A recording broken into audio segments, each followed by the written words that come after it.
Hey, wacky teacherpreneur. I am so happy you're here again. Jess and I are back and we have different backgrounds. Jess is in Jurassic Park world. I wish that world actually existed. I think that would be incredible if we could, maybe Jess can tell us if that exists. I don't know. And I am in, I don't even know where I am. I'm in cartoon land. Next to some like Diamond Mountains or something, or from Adventure Time. I think that's a show or a game. I don't know. Anyways, this episode is going to be a kind of about a really tough topic. What do you do when no one buys? You've put all this work into a product and no one is buying it, or a course, or a YouTube video, or anything like, or a social media post. No one likes it. No one. I think this is like really, really prevalent. Like this happens to anyone who has a business. They don't make money from the things that they're selling, or like from a certain product. Or so, like, what do you do? What do you do? Like, and how do you handle that? That's what this episode is going to be all about. We can't wait to support you in this. All Oh, right, welcome back to the episode. I didn't know if yay. you were going to start, Amanda, but I love this topic. What do you do when you have stuff that doesn't sell? Yeah. Well, and I have a ton of stuff that doesn't sell, and it's painful. When that happens. What about you? Do you have stuff that hasn't sold? Well, I pretty much just shut down my Glowforge business because I got this wood cutting machine and I opened up my business a couple months before Christmas 2 years ago. And it was just the economy was different. Things were selling like hotcakes. I couldn't make new things fast enough. I was making more than my teacher salary. It was a very exciting time for me. And then right after the Christmas season, my sales just tanked and they never really came back up. And I kept making things. In fact, my whole desk is full of things that I've made. And I kept making things that people would not buy. They would not buy. And so I think if I were to give people tips, one, you got to be really consistent. And I'm bad at that because when I don't sell something, I just quit and go on to the next idea, right? But quitting is consistent in a way as long as you keep trying other things. Like sometimes you just have to keep trying. And I remember when I opened my TPT store, I didn't know what would sell. I made like 50 products in 2 months. I did not know which one of those products was going to float to the top of I didn't know if any of them would sell. So, I mean, business is always a bit of a gamble.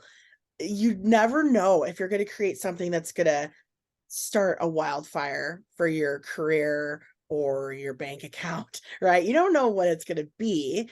So I think you have to be really consistent and keep trying and know when to walk away from something because sometimes your ideas, we just had a short conversation before the show, sometimes it's just not the right time in your life for that idea. And so you have to know to walk away.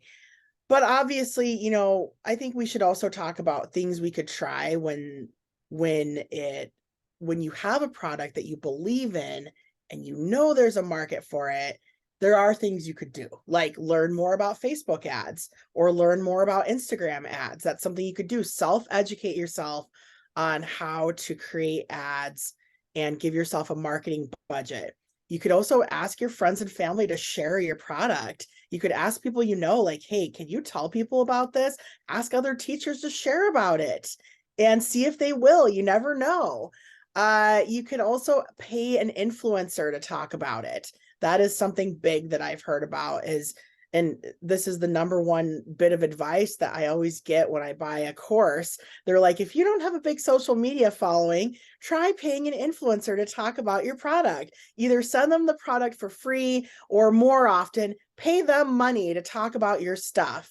And it's really just getting your product in front of more eyes. That's what sells products. And sometimes we just don't have the audience for that on social media or email list might be, not up to par, and we just need more eyes seeing what we're selling. So before you walk away, you should try some things. And you could also, my favorite tip for myself is self-education. I listen to podcasts, I listen to books, I try to understand, like once I failed at something, I try to understand why and what I could have done differently. And I listen to people that are really successful to try to get ideas from them. So I kind of go down the tunnel usually of self-education, where I take a step back from trying to sell things, and then I try to figure out more, as I know eventually something is going to click and help me. So what do you think about those ideas? Any thoughts? I see you brewing over there. I see Yeah. things brewing in your head. I love it. Well, I have so many thoughts because you said some really, really important things. And I just want to kind of unpack them a little bit. So, like, my store, I don't know how many products I have, not very many. I think I have like 60 or 70 products, and that's not very many compared to a lot of sellers who have been around as long as I have. I mean, I've been around almost a decade and I only have 60 or 70 products. And of those 60 or 70 products, I mean, there's probably 20 or 30 that I don't think I've ever even sold one. I mean, these are all just guesses. I don't know the exact numbers, but there's definitely like a lot of products that I've never even like sold. I've sold zero. And do I believe in those products? I feel like that was cool. Like that you said that, because I think when you do feel very strongly about this thing that you made and that you feel like this can really help a lot of people, that really gives you fuel and confidence to go and market in as many places as you can. And I think that accepting that people are not going to want to buy your thing, like realizing that that is the reality. It is a fact that there are going to be people out there that don't want your thing. And I feel like, and not taking it personally, even though that's really hard. And I can kind of talk to something that happened recently if you want me to. Um, yeah, I think, like, and having your feelings about it, that it's not that they're like rejecting you as a person, it's just like you said, it's maybe not the right time. Um, it's not, and I've actually heard statistics that like people need like to be exposed to what you have to offer like 20 times before they actually buy. Like, for example, like Amy Porterfield, I've not bought one thing from her. I have put my email in for some of her freebies, so I'm on her list. Does that mean I don't love her? Like, I absolutely adore Amy Porterfield, but I've never bought anything from her. So they're just because someone doesn't buy your thing doesn't mean they like don't want like they don't want to hear from you, like in your email or whatever. I don't know. What do you think about all of that? Well, I actually saw an interesting meme on social media this weekend. Someone was saying, you have to learn how to be disliked if you're going to be successful in business, because there's going to be a ton of people that dislike you, that have a strong opinions about you, that are going to say mean things about you if you put your stuff out there.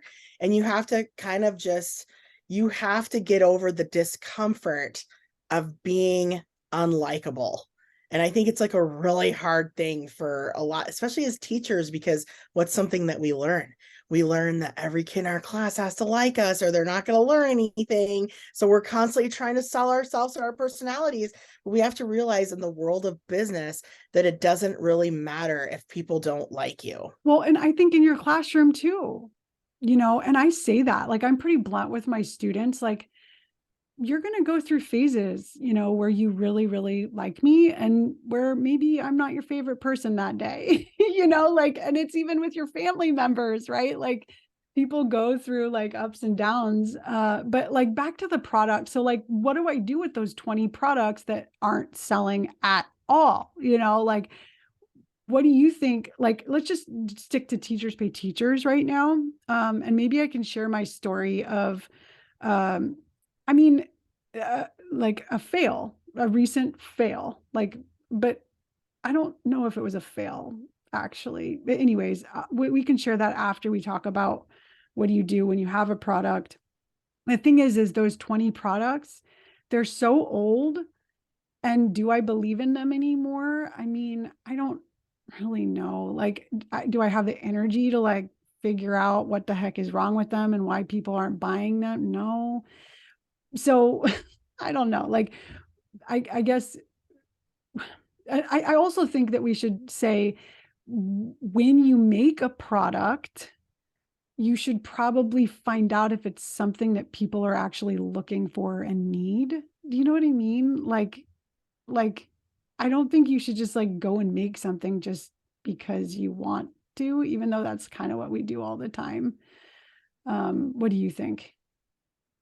Yeah, I was actually thinking about your buddy Amanda. I guess we sometimes I call her the other Amanda.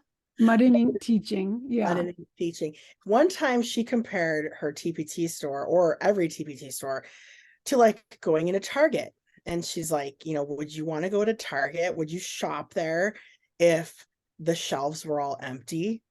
Would you shop there like if the products like were really ugly? Why do people want to go to Target? Because everything's super adorable, right? If the Mhm. shelves were all messy and you couldn't read any of the products on the shelves, would you go to Target for fun? And so she was kind of saying that she wanted her TPT store to feel like a trip to Target, where there was a lot on the shelves and it felt really fun to be there. And so I was just kind of thinking, like, well, what about those products on the bottom shelves that never get bought? Should you delete them or should you keep them? I mean, I don't know. I feel like some of my products, like I kind of went the more prolific route where like I have a product for each one of the 50 states, right? That's one of the things I've done. And some of the states never sell because the standards in those states, they don't ask the teacher to teach about the state in those grades, right? Like third, fourth, or fifth grade, that's kind of what I specialize in. And so do I beat myself up because like Nebraska never sells, but California sells all day long? I mean, I don't, because I mean, I think it kind of depends on your product line. If it's a part of a greater product line, I think that you should keep it. Or if it supports your overall brand message, if it only helps one teacher on one bad day, then it's a win, right? But like I had a lot of things in my store that I don't really think belong there. And I did end up deleting about 50 products. And a lot of that was classroom decor.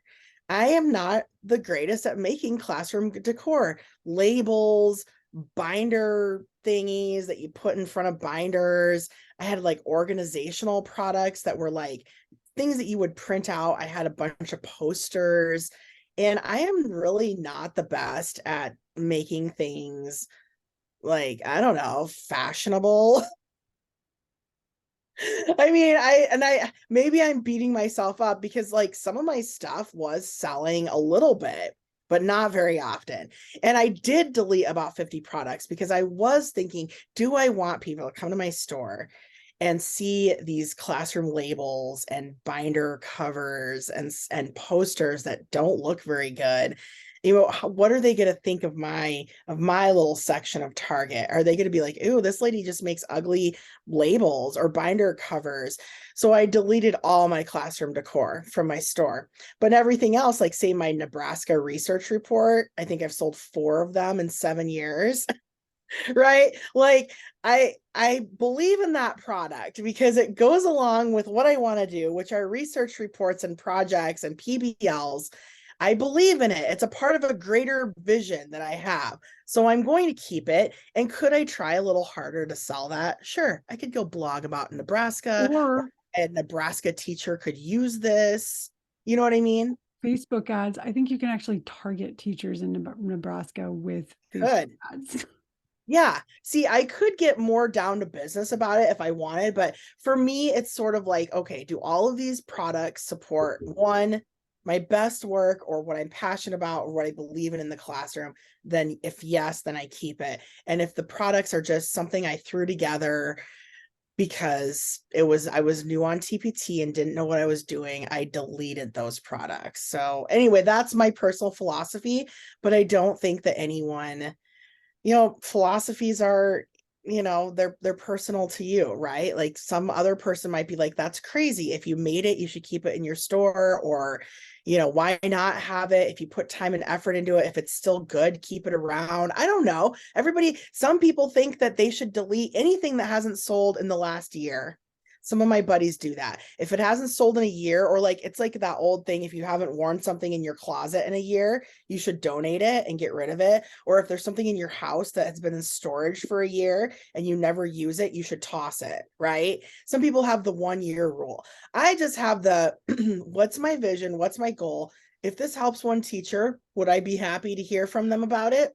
If yes, then I keep it around. But if it's something kind of embarrassing, like I felt like some of my labels were embarrassing. I was Yeah. just like, what am I thinking? Like I like them personally, but compared to other labels out there, I don't know. I was just being I don't know. I was being really weird. And I Were was you trying to doing be something. Sheila Jane? I do remember Sheila J. Yeah, do you remember she put her whole store, like she had a big store and she put it all for free and then she just deleted it because it didn't go with her vision. It's not what she wanted to do anymore. She didn't Well, want to do that. well, and also like I feel like this goes back to, was that a failure? Like to me, everything that I've done as an entrepreneur has been a learning experience. And I don't know, I love Beachbody. I love working out. I've been working out so much lately. Beachbody, do you know Beachbody? Yeah, everybody knows Body. body. Okay, well, um, Autumn Cabrice, she's Mhm. like one of the most famous Beachbody coaches. Do you know her? Yeah, and I actually have a story to tell you about her after the show, as I don't want to say it out loud. Oh no, come on. Well, okay. I know that sometimes she says things that I disagree with for sure during working out and stuff, but I love her take on like failure. The only failure is quitting, but I don't even think that quitting is a failure necessarily, because when you quit, there's a reason for it, and like I think even quitting might not necessarily be, I don't think that's even a failure. Like, or stopping, like stop, like, I don't know what, I just think that like every experience in life is a learning experience, even if it's a negative one. You know what I Yeah. mean? Yeah. And I have a bunch of elementary like math products in my store. Um, and I don't think I think maybe I have one product that's never sold. But yeah, like I do have like, it only has sold 5 times in like a decade or whatever. Um, so yeah, I don't know. And I don't know if I should just like deactivate it so that my target looks nice or whatever, and more niche. That's another thing. Like, do you only want to focus on one niche and only have those types of products in your store?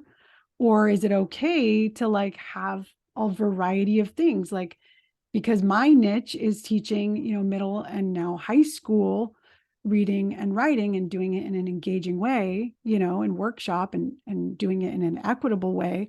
Um, and I do want to create products around neurodiversity now too.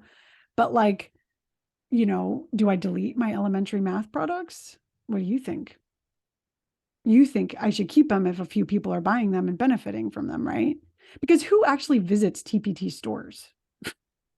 I do all the time. I don't. I just search for what I want. Like, and I visit their store if I'm like, oh my gosh, was such a good product.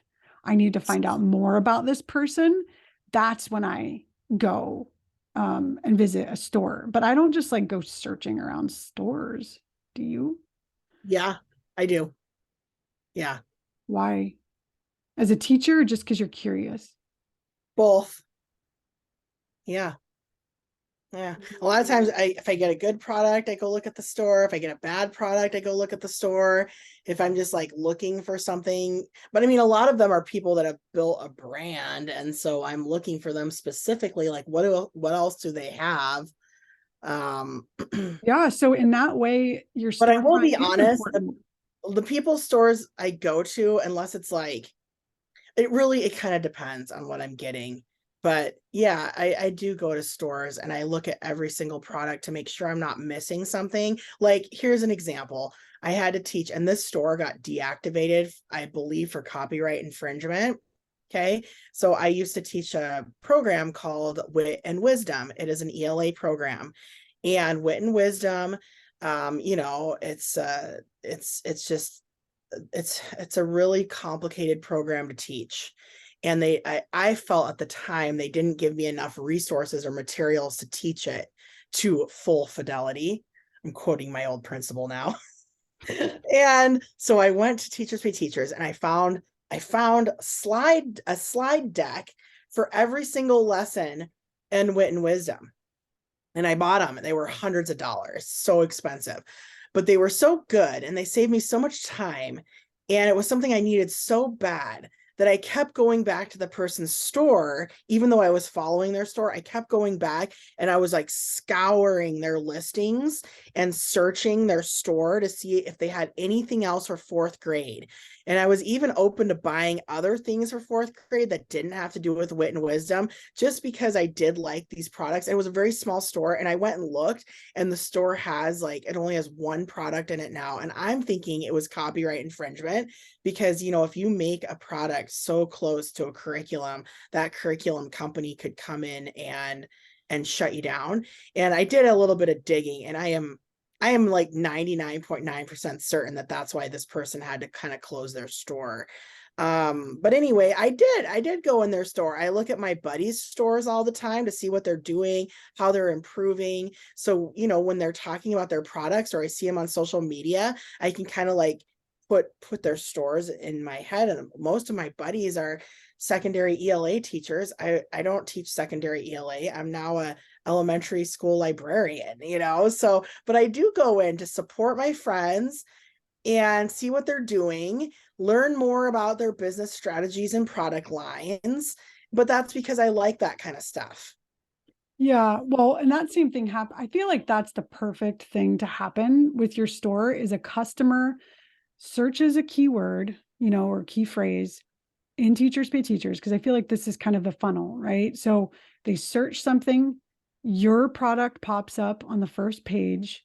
The title, the keywords you're using are really, really important. So these are things you can kind of like toy with, right? To like improve a product, your cover, your keywords, and then you're like, oh, that looks interesting.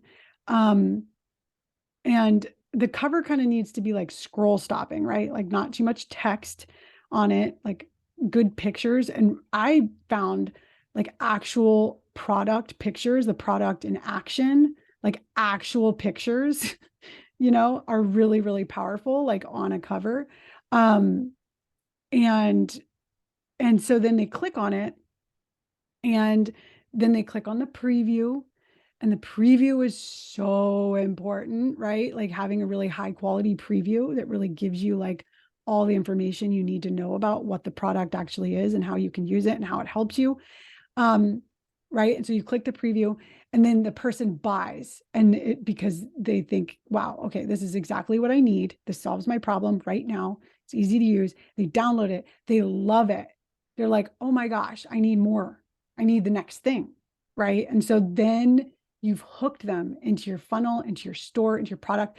And I'm going to tell you right now, as a teacher who was teaching ancient civilizations, sixth grade last year, I discovered a store, Student Savvy. I'm going to give her a shout out.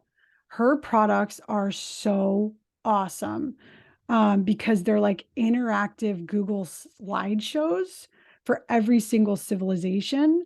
And then like the students use, right? So you just like download it, and it's for students. Plus, she has slides for the teachers to like teach all the concepts in the interactive um, like Google slide that students are using, right?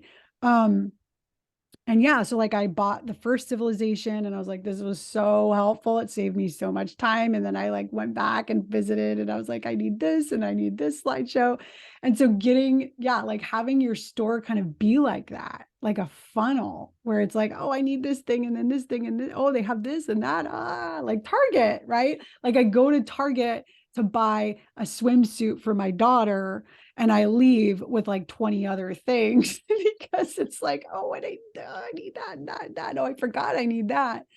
So yeah, I think that's where you really want to be. Like that's the ideal scenario on Teachers Pay Teachers.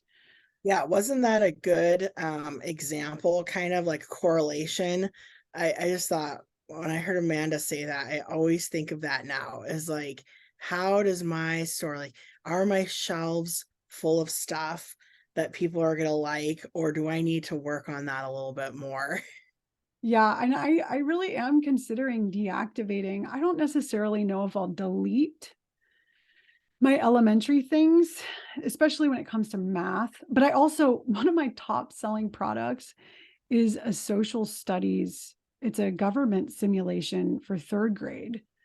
And that product makes me so much money. And I can't, it has nothing to do with teaching reading or writing and actually Oh, if I've it had makes you teachers, money, I would not delete I it. know, and I've had teachers actually message me uh, saying, would you please make this for middle and high school, like to teach government to like upper grade kids because it's an elementary product. So it's kind of cutesy.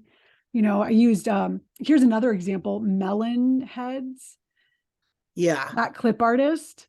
She's another example of someone who's made, I'm sure, millions and millions of dollars because she has all I this don't clip know if art. she's made millions and Well, millions. and once you buy some of her clip art and it's in your products, you want to like be consistent and you want to go back to Melon Heads and buy some more of her Yeah. clip art, and you need um, like diverse clip art, that's representative of all of our student populations and things.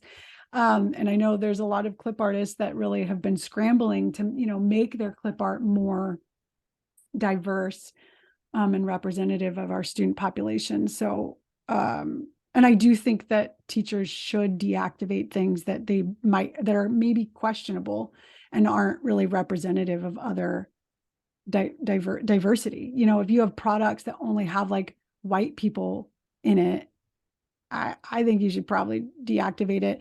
I even have a product that talks about skiing and it has like a writing example of skiing because I'm just really into skiing. And I realized, like that product really needs to be changed because skiing is like a white, rich person activity. And you really have to be careful as a teacher about kind of like the experiences you're talking about with kids because they might not necessarily relate to a rich white woman's, not that I'm rich, but like, just a white woman's background. Anyways, I was going to tell a story about kind of just a recent, but I don't know if we have time. Maybe I should save it for another episode. Um, yeah, I mean, we do have time, but I wanted to give a quick shout out. Like, if anyone wants to see like a really good product line, or one of my favorite targets of Teachers Pay Teachers, I had to go look up the store name real quick. It's called Think Tank. Think Tank is the store. And I do go shopping in this. This is one of the stores I go shopping in because, like, if you go there, she just she has a lot of different categories, but the whole, like, she has an escape room on every single event you can imagine, in world and American history, an escape room. And they all kind of, like, you can expect to get the same thing. There's just hundreds and hundreds of, how many she has 2,400 products in her store. 2,400. And she kind of has like a, she has a template, and she has a whole, like, She has reading comprehension on all these subjects. And then she has escape rooms, all these subjects. One thing that I could not get enough of is she has these digital learning slideshows. And I was buying those during the pandemic because I wanted like a nice Google slideshow to show and something to teach while the kids were on the Zoom calls. And I could just play her shows and they were interactive for the kids. They could tell me, okay, which one am I going to click on? And then I'd click on something and something would happen. And so she has so many, like I said, 2,400. I don't know how she sleeps. I don't know. She must have a team of people helping to create these products, because there's no way you can have 2,500 of these really juicy, rich products. I mean, it's everything. But if you wanted to see product lines and like what it could look like, my favorite part is she kind of keeps the same sort of cover and color on all of her covers. And it's not this, it's very simple. It's very basic. It's not, but once you get one, you want them all. And they're not cheap, right? Like, I mean, to get one of Well, those Google slideshows, it was like $7 that's for not one. expensive. Geez, really? People think Well, that's for me, expensive? yeah, I was $7 for one slideshow and one lesson is a lot for me. Okay, Like well, I'm used to more like a $3 lesson. That's usually what I pay for on TPT. So the fact I'm paying like more than double for these, but I'm like, I can't get enough of them. And now every time I'm like, oh, I have like a 1 hour lesson to teach and I'm not sure what to do. And I'm always going to her store specifically. But 2,500 products, I mean, that's a lot of work to get that many products. And, I'm just saying, like, you could have that idea of having like a very prolific store. Um, and I'm sure she doesn't sell all those products, but she probably, she gets people like me to keep coming back, and I'll go to her she has 828 pages of products. And sometimes I will go to the very last page to see what new, like, or I'll sort to see her newest products. And I'm sure she's never sold those products, but since she hooked me, I'm looking for them. I'm like, okay, I already have the first 50 pages. Let's go to the last page and see. So, I mean, I am scrolling through as a customer, very excited to look at this store, just like I would go to Target. Anyway, I wanted to give her a little shout out. I was trying to think, like, who do I go and just spend, like, I could spend an hour or 2 hours in her store and not want to leave. And it's not fancy looking. It's not, and I mean, I'm not trying to dog her or anything, but I mean, they're very simple covers, very, very simple. But it's just like, I don't know. It's exactly what I need. Like she's dialed into like what teachers are looking for. So yeah. I think it's good to go to other stores, get some inspiration, not to steal their ideas, but just to get an idea of like, what are they talking about? What do you mean a store that's like Target? What? This would be one I would recommend. Yeah, that's awesome. Yeah, I'm looking at her store and I do see a lot of things. And I think that's also important. A lot of things I'm interested in buying. That See? your product needs to be, I don't know, like really like simple for teachers to use and like just like plug and play kind of thing. Because I do think that's what teachers are on Teachers Pay Teachers for, kind of plug and play activities. And when I first started my store, that's not what I was doing. I was really like writing full out lessons with lots of text and things. And I'm just realizing, I think a lot of teachers are looking for just like, I just want a slideshow, like just give me a freaking slideshow. I'll figure out how to teach the lesson. Like, I don't have time to read this whole lesson. And so, yeah, that's really kind of what I'm focusing on, because I think a lot of my best selling products are those kind of plug and play um, products, and not the kind of really lengthy things with too many words. Um, but okay, let me just share my story real quick. So we've been talking a lot about Teachers Pay Teachers and like what to do when a product isn't selling on Teachers Pay Teachers. And I think we've talked a lot about what to do, you know, and I feel like there are a lot of things you can do if you really believe in that product, right? Should we review those things, or just keep moving on? Yeah, I mean, I think a review is good. What was I saying? Like, learn more about Facebook ads and social media marketing ads. You could definitely ask influencers to share your product, pay them, ask your friends and family to share. You could also do a giveaway. I didn't mention that earlier, but you could do a giveaway. Like, if anyone's interested in this product, I'm going to be giving one away, and you could collect email addresses through that giveaway. And then you could kind of see who's interested in it. And a lot of people that join the giveaway, well, if they're interested in winning, they may end up buying, right? So, I mean, there's stuff you could do to kind of, you were talking about targeted ads, right? I mean, Yeah, that well, and learning more about those. also like optimizing, the cover, the keywords, the preview, looking at other stores, yeah, that are doing really well with those same keywords. What do those covers look like? What do those previews look like? Yeah, kind of scoping out other successful stores, I think can help. And what was I going to say? Something I forgot what I'm like losing my train of thought because you said something earlier that I You were thought. going to tell your one last story about, and are you going to tell the story about not teachers pay teachers? Yeah, of course. Yeah, email, but I also think like emailing, like developing a list, sharing your product with your list, emailing people and even sharing it with other teachers and saying like, what do you think about this? But if you don't care about the product that much, like why go through all the trouble? Just deactivate it or delete it or whatever. Because I do think that it's probably more important to focus on the products that are making you money than trying to change the products that aren't making you money, and also doing market research, right? Like finding out what do teachers need? What are teachers searching? What are like, yeah, what are they talking about in Facebook groups? Like, what are their challenges around this topic? And designing more plug and play stuff rather than like complicated things. Okay. So yeah, this is a long episode.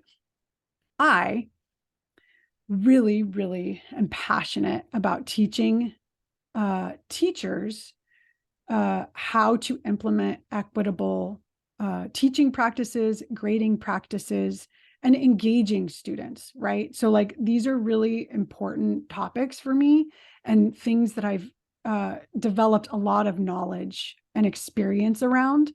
Um, and I'm white, I'm a white woman.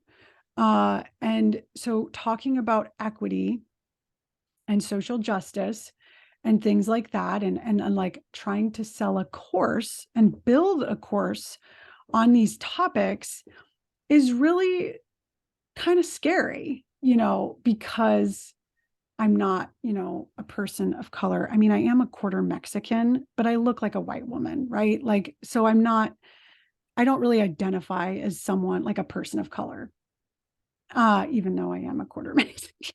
But I identify as a white woman. And so, yeah, like I have shared this kind of imposter syndrome with some of my really close friends who also care deeply about equity. And I really got like a lot of boosts of confidence from these people. And so I think that's really important, to like talk to people who love you and share what you're doing with them. Because I think that, yeah, we do need, as entrepreneurs, we need love and support, and like feeling like, yeah, like what you have to say really matters. Like what you're selling is important, and I don't know. I just think that we really do rely on each other and like relationships and connection.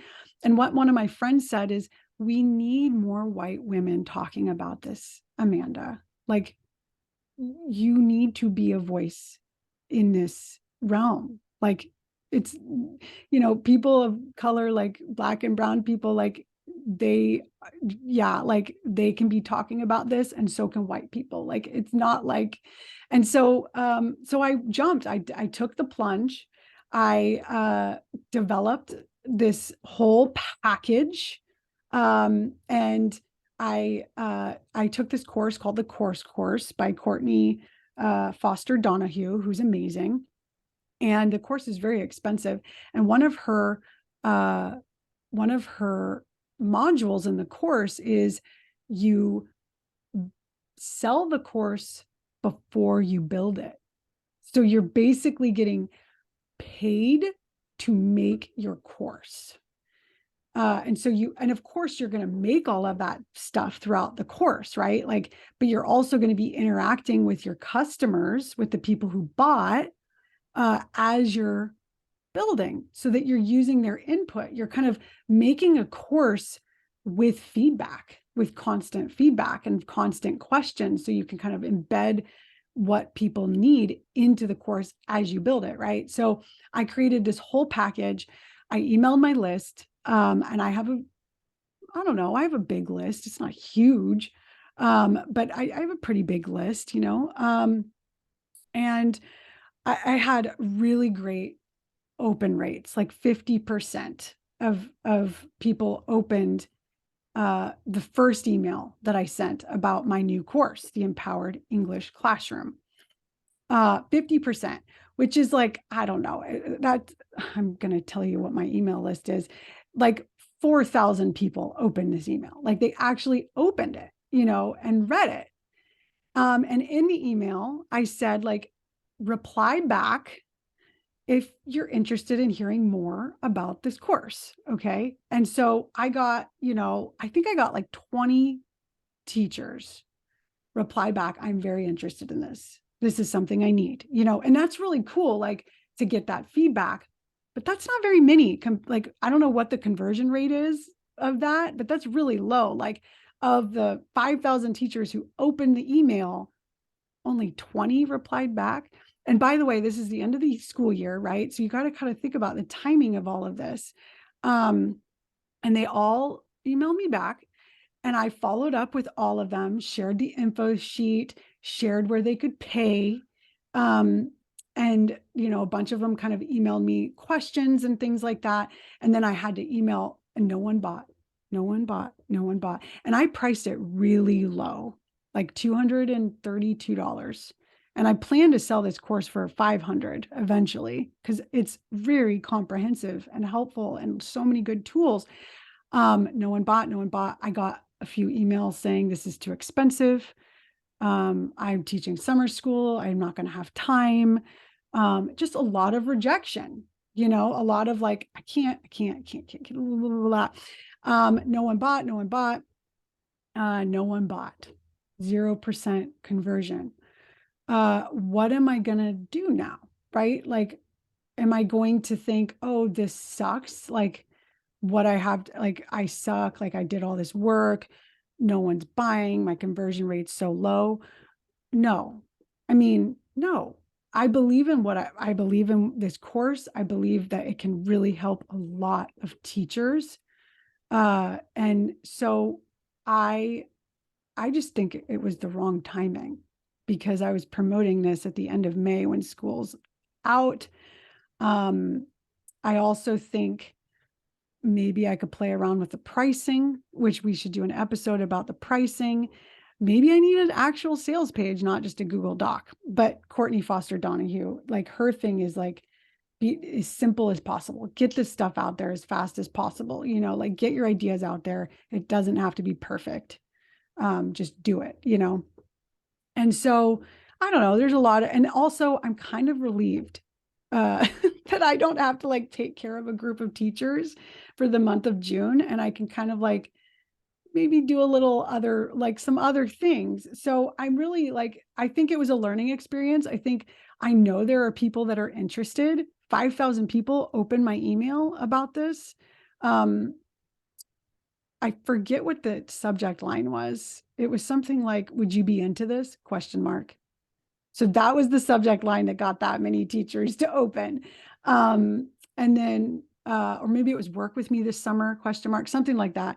But yeah, like, so I'm not looking at it as a failure. I'm looking at it as, it's not me, it's the timing, it's maybe the price, it's, like, maybe the right teachers didn't see that. Maybe I needed to follow up more, maybe I needed to email more. And I know a lot of teachers feel like, oh, I feel bad about emailing so much. I don't I think you should email as much as possible. I mean, you're paying for that email list. Like, and if people unsubscribe, good. They were never going to buy in the first place. So, anyways, that's a lot of like fail, fail, fail, fail, fail. No, I don't think it was a failure. 0% conversion rate. I'm not done. I'm going to build this course and I'm going to find people who want to buy it. It's just not right now. So that's my story. What do Well, you think? thanks for sharing it. I think this was a great episode. Well, and I think it could be cut into two. We could do part one, part two. If you want to do the editing. No, I don't mind. I think the editing is totally, it's so easy. I use Yeah, okay. Audacity, by the way. Oh, you use Audacity? Yeah, I love Audacity, but it is Love kind of the a name crazy. Audacity. It's audacious. Yeah, I don't know. And then also like we I think there's also we could do an episode about self-sabotage. Like I being too know. scared to put yourself out there and market because I feel like a lot of teachers they get really defeated too quickly, like no one wants my thing, I quit, Yeah. this is hard. And I think when you're an entrepreneur you really got to develop kind of like thick skin. So I think that's a good takeaway from Yeah, me. maybe that'll be a future episode. Yes. Are we ready to end? Good. Okay, yes. Goodbye. Toodles. We're doing namaste Toodles. and toodles. Toodles.